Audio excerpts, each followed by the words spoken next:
presumably you don't want Petey to die either. And what if no, you never let it out of your sight again? Fuck! Wait! Fuck!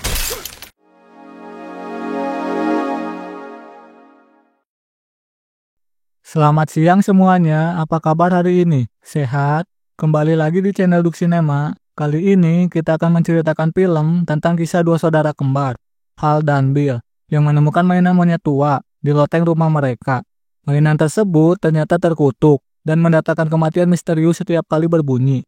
Langsung saja kita bahas alur cerita filmnya yang berjudul The Monkey, yang dirilis pada tahun 2025. Udara dingin menyusup ke dalam toko barang antik tua saat PT Shelburne masuk tergesa. Dia menggenggam koper tua, rapat-rapat di pelukannya, seolah menyimpan sesuatu yang bisa meledak kapan saja. Di dalam, pemilik toko memandangnya dengan heran. Ketika PT menaruh koper itu di meja dan memaksa sang pria menyimpannya jauh di ruang bawah. Tapi sebelum sempat koper itu dijauhkan, terdengar suara lirih. Ting, ting, ting. Suara tabuhan drum kecil yang menggetarkan udara. Pemilik toko menoleh, dan dari balik koper yang terbuka, seekor boneka monyet tua dengan wajah kejam menabuh drumnya.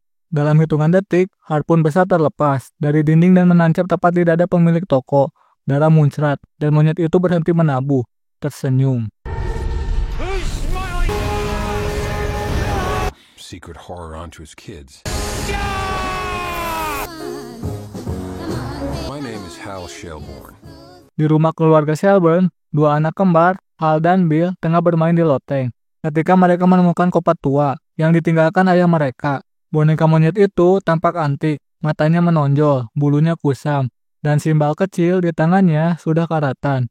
Bill yang selalu lebih ingin tahu memutar kunci kecil di belakang punggung boneka itu. Monyet itu menabuh drumnya perlahan, dan mereka hanya tertawa kecil. Don't Bill. Everything in here's mine.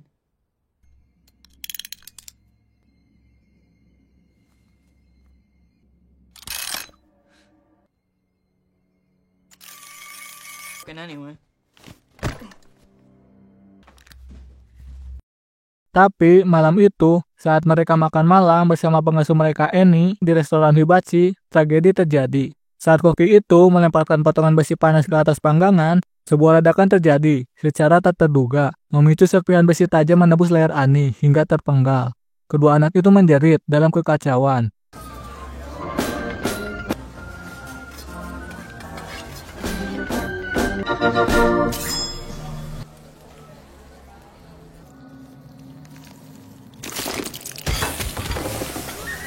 It brought me and Bill closer. Oh yeah.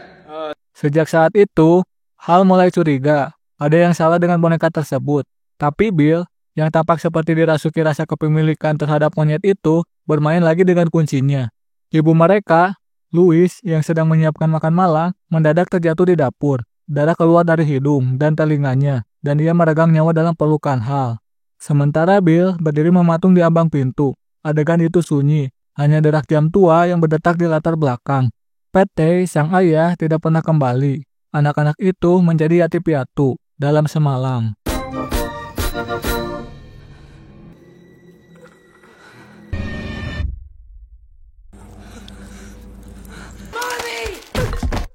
My mom a boomerang aneurysm. Chances of it happening were 1 in 40. And that's how it worked. Explanation. Keduanya dikirim ke rumah Bibi Ida dan Paman Chip di wilayah pedesaan Casco, Maine. Di sana, kehidupan tampak lebih tenang. Tapi boneka itu tak pernah benar-benar pergi. Bill diam-diam membawanya. Saat mereka berkemah bersama Paman Chip, di malam yang tenang di tengah hutan, terdengar suara drum lagi. Dan saat fajar menyingsing, Chip ditemukan tewas setelah diinjak kuda-kuda liar yang entah bagaimana lolos dari kandang. Ketakutan melumpuhkan Hal. Dia menarik Bill ke dalam lumbung tua, dan mereka bertengkar hebat soal siapa yang memainkan boneka itu. But not the usual kind. Why the hell? It's a bad. I overheard the Undertaker say that. Maybe.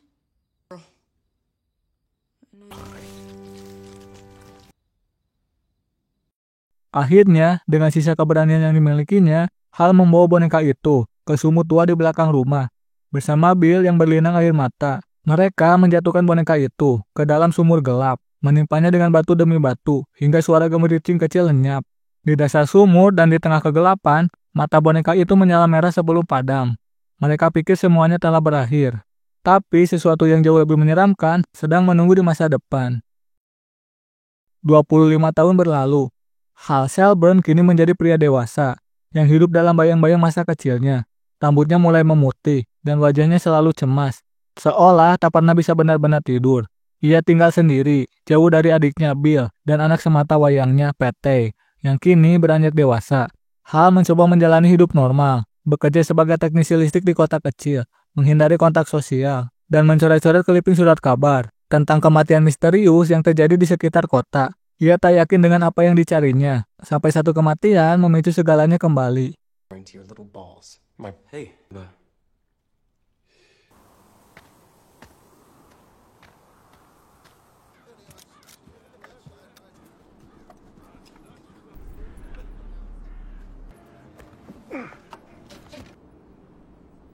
What do you mean it reminds you of your dad?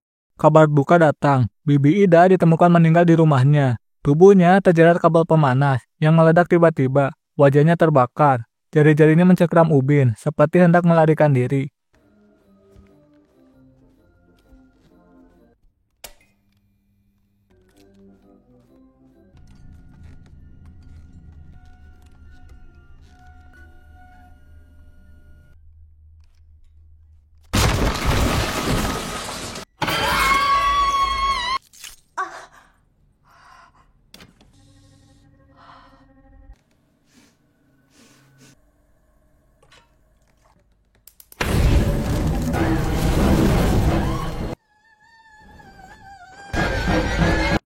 Hal menghadiri pemakaman dengan tatapan kosong, tapi pikirannya penuh dengan pertanyaan. Ia mulai mendengar suara tabuhan halus di tengah malam.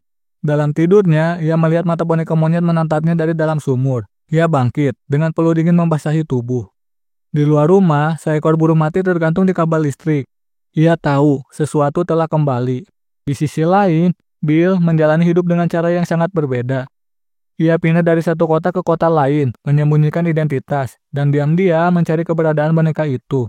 Ia menemukannya di tangan seorang remaja penjaga toko bernama Ricky, yang mendapat boneka itu dari seorang penggali sumur tua. Ricky memperlakukannya seperti mainan biasa, bahkan memamerkannya di media sosial. Ketika Ricky memutar kunci monyet itu, seorang tamu motel di kolam renang tewas, tersengat listrik, disambar dari tiang lampu kolam yang roboh sendiri. Ricky panik, tapi Bill datang, tenang dan tersenyum, lalu mengambil boneka itu kembali.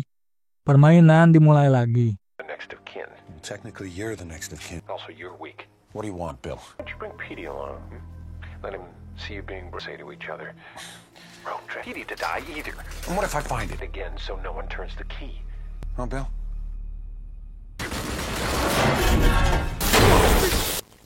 Wait! Bill menemui Hal, menawarkan solusi gila. Gunakan boneka itu untuk membalas dendam pada dunia. Mereka bisa mengarahkan kematian, memilih siapa yang layak hidup, siapa yang harus mati. Hal menolak mentah-mentah. Baginya, boneka itu bukan alat balas dendam, melainkan simbol kutukan keluarga. Tapi Bill tak menyerah. Ia menemui Pete secara diam-diam, dan perlahan mendekatinya. Ketika Ricky datang mengancam karena boneka itu dicuri, Bill menyerahkan kunci itu kepada Pete dan menyuruh memutarnya untuk melindungi ayahmu. Yang terjadi kemudian adalah salah satu adegan paling brutal dalam film. Ricky terkunci di kamar mandi, dan dalam tempo detik saluran udara meledak, melepaskan ribuan lebah yang menyerangnya. Ia berteriak, memohon ampun, namun tak ada yang bisa menolongnya. Tubuhnya membekak, wajahnya membusuk, dan dia tewas dengan mata terbuka menatap langit-langit. Monyet itu berhenti menabuh. Pete syok. Dia tak mengerti apa yang telah dilakukannya.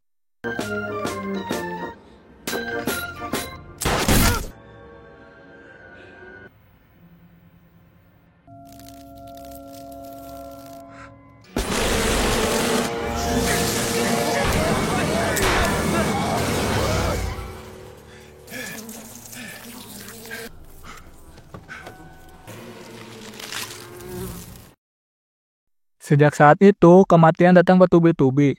Orang-orang di sekitar Hal mulai meninggal dalam kecelakaan yang tak masuk akal. Satu ditimpa rak piring raksasa, Satu lagi terhisap ke dalam mesin cuci industri.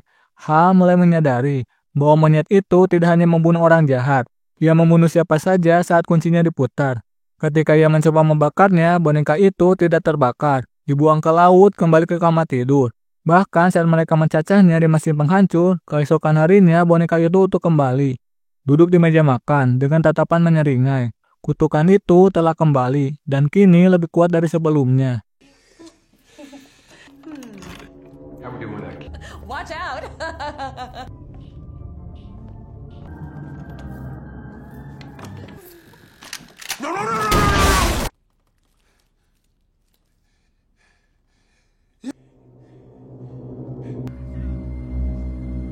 Pagi itu, kota masih diselimuti kepanikan setelah semalam penuh tragedi.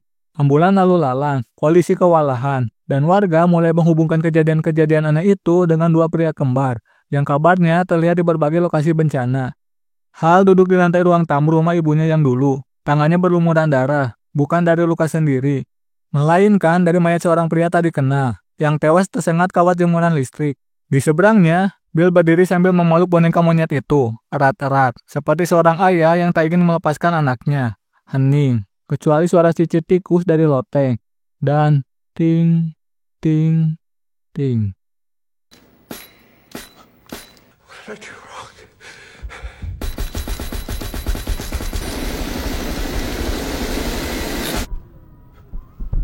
What is that?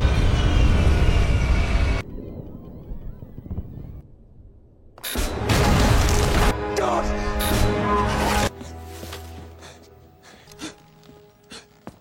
Hal melompat dari tempat duduknya, mencoba menghentikan Bill, tapi sudah terlambat. Drum monyet mulai menabuh. Denting pertama, lampu gantung jatuh dan nyaris menimpa PT yang datang dari tangga atas. Denting kedua, jendela pecah karena ledakan dari luar, dan pecahan kaca menancap di leher seorang polisi yang kebetulan sedang menyelidiki kejadian sebelumnya. Rumah itu menjadi medan perang. Namun, Drum belum berhenti. Hal dan PT berhasil menyelamatkan diri dan menyeret boneka itu ke dalam berangkas baja tua yang mereka temukan di ruang bawah tanah. Mereka menutup dan mengelasnya, berharap suara Drum berhenti selamanya. Tapi saat mereka naik ke atas, Bill berdiri di ujung lorong, tubuhnya ringkih dan terbakar. Ia tersenyum, mengangkat tangan seolah menyambut kematian. Ting, tabuhan Drum terakhir.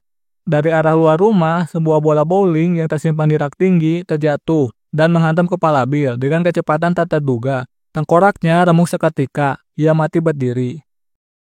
Beberapa minggu berlalu, Hal dan PT mengangkut berangkas itu ke bunker militer tua di tengah hutan, menanamnya jauh ke dalam tanah dan menyegalnya dengan beton.